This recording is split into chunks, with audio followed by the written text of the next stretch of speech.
जी दोस्तों, exam race 2 के online portal पे आपका स्वागत है। आज हम लाए हैं स्पीड टाइम एंड डिस्टेंस के सेगमेंट में ट्रेन पे हम लोग नेक्स्ट टॉपिक पे आज बात करेंगे। जैसा कि आप लोग स्क्रीन पे क्वेश्चन देख रहे हैं, हम लोग क्वेश्चन से हम लोग टॉपिक को समझते हैं। ठीक है, जैसा कि क्वेश्चन आपको दिख रहा है, कह रहा है एक रेलगाड़ी 50 मीटर लंबे प्लेटफॉर्म को 14 सेकंड में पार करता है तथा प्लेटफॉर्म पर खड़े एक व्यक्ति को 10 सेकंड में पार करती है। तो रेलगाड़ी की चाल ज्ञात कीजिए। ध्यान दीजिए, एक ही रेलगाड़ी है, प्लेटफॉर्म को भी पार कर रही है और व्यक्ति को भी पार कर रही है। इसका मतलब उसका जो स्पीड जो है कांस्टेंट है, स्पीड उसका कांस्टेंट है। जब स्पीड कांस्टेंट होता है तो जो टाइम का रेशियो होता है वही हमारा दूरी का रेशियो होता है। तो ध्यान दीजिए, हम लोग टाइम का रेशियो निकालते हैं। टाइम का रेशियो हमारा आ जाएगा 14:10। 14:10 जब हम करते हैं तो ध्यान दीजिए, यहाँ पे 7, यहाँ पे 5, अर्थात हमको मिल जाएगा 7:5। और डिस्टेंस का हम लोग अनुपात, तो डिस्टेंस का भी अनुपात हमारा 7:5 ही आएगा।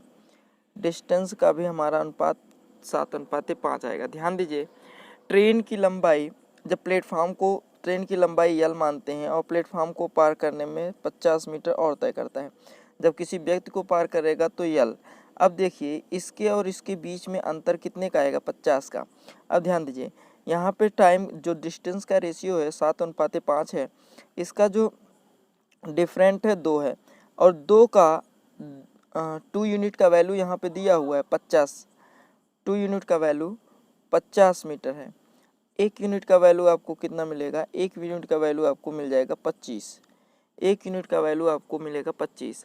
कह रहा है रेलगाड़ी की चाल ज्ञात कीजिए।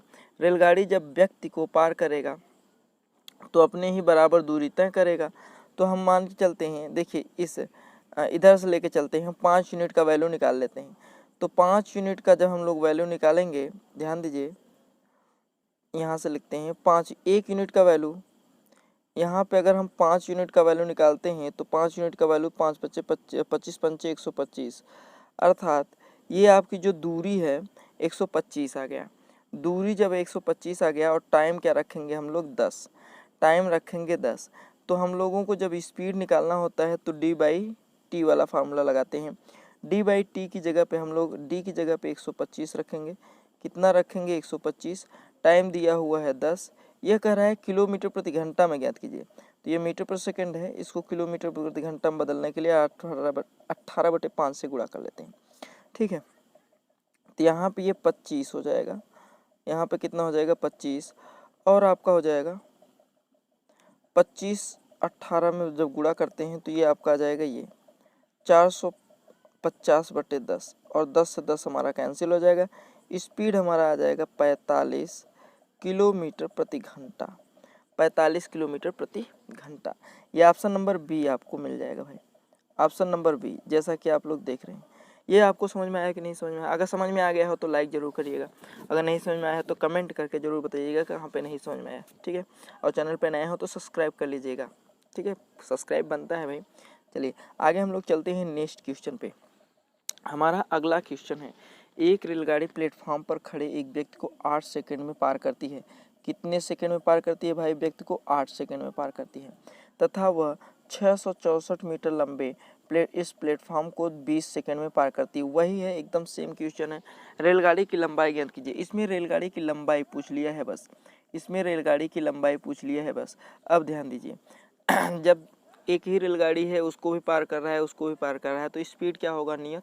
जब स्पीड नियत होता है तो चाल का जो अनुपात होता है वही हमारा दूरी का अनुपात हो जाता है, और टाइम का जो अनुपात होता है वही दूरी का अनुपात हो जाता है। तो टाइम का हम लोग रेशियो पता है। टाइम का रेशियो है 8:20। 8:20 है, तो ये हो जाएगा 4 दूनी 8, और ये हो जाएगा 4 पंचे 20, और यही हो जाएगा आपका डिस्टेंस का भी रेशियो। ये 2:5 हो गया, और यही आपका डिस्टेंस का भी रेशियो आ जाएगा 2:5। ठीक है, 2:5 का रेशियो आ गया। अंतर ध्यान दीजिए, पहले बार जब क्रॉस करेगा तो ट्रेन अपनी लंबाई के बराबर दूरी तय करेगा। दूसरी बार ट्रेन अपनी लंबाई और 264 मीटर लंबे प्लेटफॉर्म को भी पार करेगा। अंतर निकालेंगे तो अंतर आएगा इसी का। अंतर किसका आएगा? इसी का अंतर आएगा। अब देखिए इसके बीच में कितनी यूनिट का अंतर है? 3 यूनिट का। 3 यूनिट का वैल्यू कितना दे रहा है? 264। कितना दे रहा है? 264। 3 अट्ठे 24 और 3 अट्ठे 24। ठीक है, अब ध्यान दीजिए फिर कह रहा है, वो कह रहा है कि रेल की लंबाई बताइए। रेल की लंबाई आप कैसे निकालेंगे? क्योंकि पहली बार वो एक व्यक्ति को पार कर रहा है तो ट्रेन अपनी ही लंबाई के बराबर दूरी तय करेगा। अर्थात 2 यूनिट अगर हम लोग निकाल लेते हैं, 2 यूनिट निकाल लेते हैं तो वही हमारा ट्रेन का लंबाई हो जाएगा। तो हम लोग 1 यूनिट का वैल्यू ये हो गया, 2 यूनिट का वैल्यू निकाल लेते हैं। 2 यूनिट का वैल्यू 2 से मल्टीप्लाई कर देंगे तो आ जाएगा आपका 2 अट्ठे 16, 2 अट्ठे 16 1 17, अर्थात 176 मीटर आ जाएगा। क्या जाएगा? 176 मीटर। तो ध्यान दीजिए ये ऑप्शन नंबर आपको सी मिल रहा है। Option number C 176 metre. हाँ बोलिए, यहाँ पे अगर ना समझ में आया हो तो बताइए, अगर समझ में आ गया हो तो लाइक ज़रूर करिएगा। ठीक है, चलिए आगे हम लोग चलते हैं नेक्स्ट क्वेश्चन पे। समझ में आ गया? अगर समझ में ना आया हो तो कमेंट जरूर करिएगा।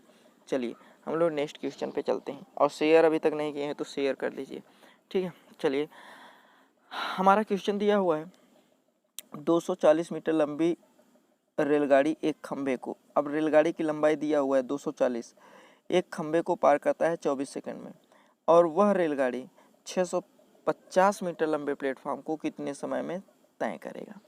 अब ध्यान दीजिए वही रेलगाड़ी है तो चाल उसका क्या हो जाएगा? नियत। जब चाल नियत हो जाएगा तो दूरी का जो अनुपात होता है वही टाइम का अनुपात होता है। जो दूरी का अनुपात होता है वही हमारा टाइम का अनुपात होता है। ध्यान दीजिएगा, तो अगर हमारा दूरी इज टू टाइम हो जाएगा तो दूरी का अनुपात निकाल लेते हैं। सबसे पहले दूरी का अनुपात, पहले वो 240 मीटर चला ना, 240 मीटर उसका दूरी है। दूसरी बार दूरी कितना चलेगा? 240 चलेगा और 650, तो आपको आ जाएगा वो 890 दूरी चलेगा। यहाँ से इसको कटा लेते हैं। अब देखिए दूरी का जो रेशियो आ गया हमारा आ गया 24 अनुपाते 89, 24 अनुपाते कितना आ गया? 89। और यही आपका टाइम का भी अनुपात होगा, यही आपका टाइम का भी अनुपात होगा। और टाइम का अनुपात कितना आ गया? 24 अनुपाते 89। अब ध्यान दीजिए वो पहली बार 24 सेकेंड में पार किया था तो ये 24 सेकेंड है, तो दूसरी बार कितने सेकेंड में पार किया होगा? 89 सेकेंड में पार किया होगा। तो ये ऑप्शन नंबर ए मिल रहा है आपका, ऑप्शन नंबर ए। तो सीधा सीधा आपको ये मिल गया आंसर। 89 सेकेंड में वो क्या करेगा? प्लेटफॉर्म को पार कर जाएगा। ठीक है, चलिए आगे हम लोग नेक्स्ट क्वेश्चन पे चलते हैं। और अभी तक चैनल को सब्सक्राइब नहीं किए हो तो सब्सक्राइब कर लीजिए भाई, और चैनल पे नए हो तो सब्सक्राइब करिए, और अगर लाइक नहीं किए हो तो लाइक कर लीजिए। ठीक है, चलिए, और शेयर नहीं किए हो तो अपने दोस्तों को शेयर कर दीजिए। आगे हम लोग चलते हैं नेक्स्ट क्वेश्चन पे। हमारा अगला क्वेश्चन है, समान लंबाई वाली दो रेलगाड़ियां हैं जिनकी लंबाइयां समान हैं, L1 बराबर L2, L1 बराबर L2 दिया हुआ है। ठीक है, कह रहा है एक टेलीग्राफ खंभे को क्रमशः 10 सेकंड में और 15 सेकंड में पार कर लेती हैं। यदि प्रत्येक रेलगाड़ी की लंबाई इतना है तो विपरीत दिशा में चलते हुए एक दूसरे को कितने समय में पार कर लेंगी। तो ध्यान दीजिए चाल निकाल लेते हैं पहले। इनकी लंबाइयाँ हैं 120 और 120। S1 निकाल लेते हैं। S1 बराबर डी हमारा कितना दिया हुआ है? 120 कितने सेकंड में पार कर रहा है? 10 सेकंड में। कितना आ गया इसका चाल? 12 मीटर प्रति सेकंड, 12 मीटर प्रति सेकंड आ गया। ठीक है, दूसरा निकाल लेते हैं S2 का वैल्यू आपका कितना आ जाएगा? S2 हमारा दिया हुआ है, दूरी हमारा 120 है, और यह दूरी हमारा 120 है। कितना टाइम ले रहा है? 15 अट्ठे 120, अर्थात आपको 8 मीटर प्रति सेकंड आ गया। कितना आ गया? 8 मीटर प्रति सेकंड, 8 मीटर प्रति सेकंड। अब देखिए जब विपरीत दिशा में चलता है तो चालों को क्या कर लेते हैं? जोड़ लेते हैं। तो रिलेटिव स्पीड हमारा कितना आ जाएगा? रिलेटिव स्पीड बराबर हमारा हो जाएगा 12 और प्लस 8, अर्थात आपको मिलेगा 20 मीटर प्रति सेकंड, 20 मीटर प्रति सेकंड मिल जाएगा। ठीक है, 20 मीटर प्रति सेकंड मिल गया। अब कह रहा है वो जब एक दूसरे के विपरीत जाते हैं तो ट्रेन अपनी दो लंबाइयों के योग के बराबर दूरी तय करती हैं। अर्थात d बराबर आपको मिलेगा L1 plus L2। L1 plus L2 सीधा सीधा फार्मूले पे हम लोग चलते हैं। चलिए क्या पूछ रहा है, कितने समय में, तो t बराबर हमारा क्या हो जाएगा, L1 प्लस L2 और बाय रिलेटिव स्पीड हो जाएगा। ठीक है, तो t का वैल्यू हमारा L1 और L2 कितना हो जाएगा 240 और रिलेटिव स्पीड आपको मिला है 20। ठीक है, इसको हम लोग यहाँ से रिड्यूस कर लेते हैं, ये हमारा हो जाएगा 12, अर्थात 12 सेकेंड आपका आ गया। वो 12 सेकेंड में एक दूसरे को क्या करेंगे, पार कर लेंगे। ऑप्शन नंबर आपको मिल गया सी, ऑप्शन नंबर आपको मिल गया सी। बताइए यहाँ तक अगर ना समझ में आया हो तो बताइए, और समझ में आ गया हो तो लाइक ज़रूर कर लीजिएगा, और चैनल पे नया हो तो सब्सक्राइब कर लीजिए। ये वीडियो आपको कैसा लगा कमेंट बॉक्स में कमेंट करना ज़रूर। ठीक है, कमेंट करना ना भूलिएगा। ठीक है, फिर मिलेंगे हम लोग नेक्स्ट वीडियो में नेक्स्ट टॉपिक के साथ, तब तक के लिए जय हिंद।